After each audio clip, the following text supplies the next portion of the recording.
Hello and welcome to study with me. आज का session बहुत ही इम्पोर्टेंट होने वाला है क्योंकि कल ही हमने डिस्कस किया एक भ्रष्टाचार से जुड़ा एक मामला, जहां पर अगर हम लोग देखें तो ये वाला मामला था जहां पर मैंने डिस्कस किया था कि जो खान सचिव हैं पूजा सिंघल, जो कि 2010 में खूंटी में डीसी थी और उसी वर्ष उनके ही समय में मनरेगा घोटाला हुआ था। तो इसी को लेकर ईडी ने छापेमारी किया है। पूजा सिंघल और उनसे जुड़े लोगों के 23 ठिकानों पर छापेमारी की थी और जहां से करीब 19.31 करोड़ रुपए नकद बरामद किए गए थे। और इसी 19.31 करोड़ में से करीब 17.60 करोड़ रुपए पूजा सिंघल के जो पति हैं उनके सीए सुमन कुमार के आवास से करीब 17.60 करोड़ रुपए नगद पाए गए हैं। तो इसी पर कार्रवाई करते हुए और इसी पर पूछताछ करते हुए जो है सीए सुमन कुमार को गिरफ्तार कर लिया गया है। और और एक बात सामने आई है कि उनके भाई जो है और पूजा सिंघल के करीबी रिश्तेदार के नाम से कई कंपनियां हैं और वे रिश्तेदार ही उनमें उनके निदेशक भी हैं। तो कई चीजें का खुलासा यहाँ पे देखने को मिला। तो इसी को लेकर आज का ये टॉपिक है जिसे आज मैं डिस्कस करने वाला हूँ।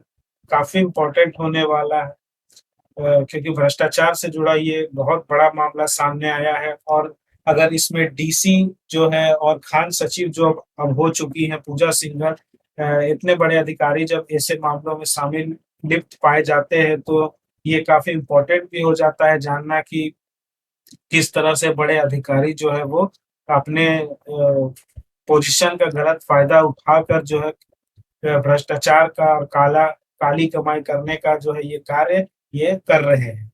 तो आइए बिना किसी देरी के आज के सेशन को शुरू करते हैं और सभी चीजों के बारे में एक एक करके जान लेते हैं। तो ईडी की पूछताछ में सीए सुमन कुमार बरामद करोड़ों रुपए के स्रोत के बारे में नहीं बता पाया। यानी सीए से जब पूछा गया कि ये काला धन जो आपके आवास से मिला है ये कहाँ से आया है, पहले तो ये बोल रहे थे कि ये उन्हीं के पैसे हैं, लेकिन जब उनसे पूछा गया कि इसका सोर्स क्या है, कहाँ से पैसा है, जब उनके पास कोई जवाब नहीं था तो फिर उन्हें गिरफ्तार कर लिया गया। मनी लॉन्ड्रिंग के विशेष न्यायाधीश प्रभात कुमार शर्मा की अदालत ने ईडी के आवेदन पर विचार करने करने के बाद आरोपी को 5 दिन की रिमांड पर लेने की स्वीकृति दी ताकि उनसे पूछताछ किया जा सके। 12 मई को पेश करने को कहा। ईडी की ओर से विशेष पीपी बीएमपी सिंह ने 10 दिनों के लिए रिमांड की मांग की थी। देर रात ईडी ने सीए सुमन को बिरसा मुंडा केंद्र कारा भेज दिया। 8 मई से पूछताछ करेगी। उधर सीए के घर और दफ्तर के पते पर दर्जन भर से ज्यादा कंपनियां निबंधित हैं। सीए सुमन के भाई पवन कुमार सिंह कई कंपनियों में निदेशक हैं। इनमें आईएएस अधिकारी पूजा सिंघल की रिश्तेदार सिपिका व कमलेश सिंघल भी निदेशक है। लॉक्सोडॉन सर्विसेज प्राली में निदेशक के पद पर पवन सिंह और डायरेक्टर के पद पर राधेश्याम है। इस कंपनी की शुरुआत 2 अप्रैल 2018 को हुई थी, जबकि दूसरी company Radheshyam fire works LLP है। इसकी शुरुआत वर्ष 2021 में हुई है। इसकी निदेशक कमलेश सिंघल है। तीसरी कंपनी लॉक्सोडॉन फाउंडेशन की निदेशक नीलम व सिपिका है, जबकि चौथी कंपनी श्री साथी फाइनेंस है। इसकी शुरुआत 5 जुलाई 2020 को की गई है। इसके निदेशक राजीव रंजन सिंह, पवन, आर्नो ब्रिन जैन, आर्नो बिंद्र जैन, रुचिका जैन और प्रणेश प्रणेश चंद्र दास हैं। ठीक है, तो ये जो है वो सीए सुमन कुमार को गिरफ्तार किया गया। 5 दिन के रिमांड पर भेजे गए सुमन कुमार ईडी करेगी पूछताछ। ठीक है, पैसे का हिसाब नहीं बता आगे देखते हैं। गिरफ्तारी के बाद ईडी ने शाम में सीए सुमन कुमार को पीएमएलए के विशेष न्यायाधीश की अदालत में पेश किया। आई आईएएस पूजा सिंघल और उनके पति भाई सहित अन्य लोगों के ठिकानों पर शुक्रवार को शुरू हुई छापेमारी शनिवार की सुबह में समाप्त हो गई। निबंधित कंपनियों में सीए के पारिवारिक सदस्यों के अलावा अन्य लोग निदेशक हैं। छापेमारी में कुल 19.31 करोड़ रुपए मिले थे, जिसमें से 17.60 करोड़ रुपए सीए के हनुमान नगर स्थित उनके फ्लैट से जब्त किए गए थे। पैसे की बरामदगी के बाद सीए ने यह दावा किया था कि छापे में मिली पूरी राशि उसकी ही है। पूछताछ के पहले चरण में भी उनसे जब्त किए गए रुपयों के अपना होने का दावा किया। हालांकि वह इतनी बड़ी राशि के स्रोत की सही जानकारी नहीं दे सका। इसके बाद ईडी ने उसे गिरफ्तार कर लिया। ईडी ने सीए के भाई पवन कुमार को पूछताछ के बाद छोड़ दिया है। ठीक है, किन कंपनियों में कौन निदेशक है ये भी बता दूं। तो पवन कुमार जो है, ये उनका रजिस्ट्रेशन नंबर होगा।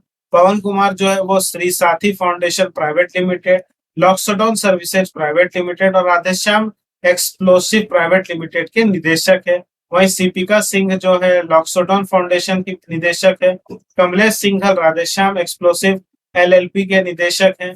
राजीव रंजन सिंह जो है Shri Sathi foundation private limited, sky high engineering and services प्राली, G alert services private limited के निदेशक हैं। गुड़िया कुमार जो है वो Shri Sathi foundation private limited के निदेशक है। आर्नब दत्ता जो है वो श्री साथी फाइनेंस प्राइवेट लिमिटेड के निदेशक है। वीरेंद्र कुमार जैन जो है श्री साथी finance private limited. Ruchika Jain Shri साथी फाइनेंस प्राइवेट लिमिटेड। प्रणेश चंद्र दास जो Shri Sathi foundation private limited के हैं। वही नीलम कुमार हो गए, राधे श्याम नीलम कुमारी, तो कई सारी कंपनियां हैं जो इनसे जुड़ी हुई हैं, इनके रिश्तेदारों के नाम पर है, जिनके निदेशक भी वही है। आगे देखें तो सीए के घर और दफ्तर के पते पर दर्जन भर से ज्यादा कंपनियां हैं निबंधित। ये सारी कंपनियां जिसको मैंने अभी बताया। एक और बात है, अगर हम लोग झामुमो यानी कि झारखंड में अभी झामुमो की सरकार है, तो झामुमो ने इसके लिए क्या कहा है वो देख लें। अगर तो बोला कि रघुवर ने पूजा सिंघल को दी थी क्लीन चिट, यानी झामुमो ने पूजा सिंघल पर चल रही ईडी की कार्रवाई से संबंधित मामले में पत्र जारी कर पूर्ववर्तीय सरकार पर निशाना साधा है। झामुमो विधायक सुदिव्य सोनू व केंद्रीय कार्यकर्ता के सदस्य सुप्रीमो भट्टाचार्य ने कहा कि रघुवर दास ने पूजा को भ्रष्टाचार के मामले में क्लीन चिट दी थी। यह मामला मनरेगा से जुड़ा है। मनरेगा व मोमेंटम झारखंड में भ्रष्टाचार से जुड़े मामले में पूजा को बचाने का काम पूर्व सीएम रघुवर दास व तत्कालीन मुख्य सचिव राजबाला वर्मा ने किया था। भाजपा मनरेगा से जुड़े मामले को फाइनेंस से जोड़कर भ्रम फैलाने का काम कर रही है। कहा कि सीबीआई और ईडी को इस मामले में रघुवर दास, तत्कालीन सीएम राजबाला वर्मा व पूर्व सीएम बाबूलाल मरांडी को अभियुक्त बनाते हुए कार्रवाई करनी चाहिए। अर्जुन मुंडा की सरकार में सीबीआई जांच की कार्रवाई शुरू हुई थी। रघुवर सरकार ने इसे पलटने का काम किया। वही प्लस हॉस्पिटल के भुईहरी जमीन में संबंधित विवाद के सवाल पर सुप्रीमो ने कहा कि सीएनटी एक्ट का उल्लंघन कर हस्तांतरित जमीन की सम्यक जांच कराई जाए, ये झामुमो ने कहा है। वही भाजपा ने इसके लिए क्या कहा कि भ्रष्टाचारियों के बचाव में खड़ी राज्य सरकार, यानी कि इनका यह कहना है कि झारखंड सरकार जो है, तो झामुमो की जेएमएम की सरकार है, वो भ्रष्टाचारियों को बचाने का काम कर रही है। तो विपक्ष में है तो ऐसा तो बोलेंगे, ठीक है, मगर सामने क्या आता है वही सब है। सबूत जब तक नहीं आएगा तब तक कोई दलील काम नहीं आती थी। फिर भी क्या कहा वो हम लोग देख लेते हैं। तो भाजपा के प्रदेश अध्यक्ष सांसद दीपक प्रकाश ने कहा है कि ईडी द्वारा पूजा सिंघल सहित उनसे जुड़े 25 ठिकानों पर छापेमारी को 23 ठिकाने हैं, तो छापेमारी को लेकर मुख्यमंत्री के बयान से स्पष्ट है कि राज्य सरकार भ्रष्टाचारियों के बचाव में खड़ी है। यह 3.5 करोड़ जनता की भावनाओं को ठेस पहुंचाने वाला है। श्री प्रकाश ने कहा कि छापेमारी में 19.36 करोड़ रुपए मिले, 150 करोड़ की संपत्ति के दस्तावेज भी मिले हैं। उम्मीद है कि मुख्यमंत्री भ्रष्टाचार के खिलाफ मुहिम में केंद्र सरकार को धन्यवाद देते, लेकिन दुर्भाग्यपूर्ण है कि भ्रष्टाचार के साथ खड़े हो गए। राज्य को खोखला कर देगी ये सरकार। भाजपा ने कहा है कि भाजपा के राष्ट्रीय प्रवक्ता नलिन कोहली ने आरोप लगाया कि झारखंड में मुख्यमंत्री हेमंत सोरेन के नेतृत्व वाले विभाग में जिस तरह संसाधनों को लूटा जा रहा है वह हैरान करने वाला है। उन्होंने कहा कि राज्य की हेमंत सोरेन चोरी में माहिर है और वे सर्वाधिक संसाधनों को लूट कर राज्य को खोखला कर देगी। तो झामुमो ने कुछ कहा, भाजपा ने कुछ कहा, इल्जाम लगाया। तो कुल मिलाकर ये सारी बातें हैं और ये जो गिरफ्तारी हुई है अभी इसमें पूछताछ चल रहा है। आगे पूछताछ के बाद जब कोर्ट में पेशी होगी तब पता चलेगा कि आखिर क्या इस पर फैसला आया है और किसको क्या सजा हुई है। मगर भ्रष्टाचार से लिप्त है ये तो क्लियर कट यहाँ देखने को मिल रहा है, क्योंकि कई सारी कंपनियां खोल दी गई है। इतने सारे पैसे जो मिले हैं इस पर किसी तरह का कोई इसका हिसाब नहीं दे पा रहे हैं सीए। तो सीए अब जो है वो खान सचिव डीसी सीए इतने लोग सभी शामिल है इस भ्रष्टाचार में। तो अब देखने वाली बात है कि कोर्ट इस पर क्या फैसला देती है और आगे क्या कार्रवाई होती है। तो आई होप आपको ये सारा टॉपिक समझ में आया होगा, क्लियर हुआ होगा। वीडियो पसंद आता है तो वीडियो को लाइक करिए, शेयर करिए, चैनल को सब्सक्राइब कर लीजिए। सब्सक्राइब करने के साथ साथ बेल आइकन को जरूर दबाइए ताकि हर वीडियो की नोटिफिकेशन आप तक सबसे पहले मिल सके। मिलता हूँ आपसे नेक्स्ट लेक्चर में, तब तक के लिए जय हिंद।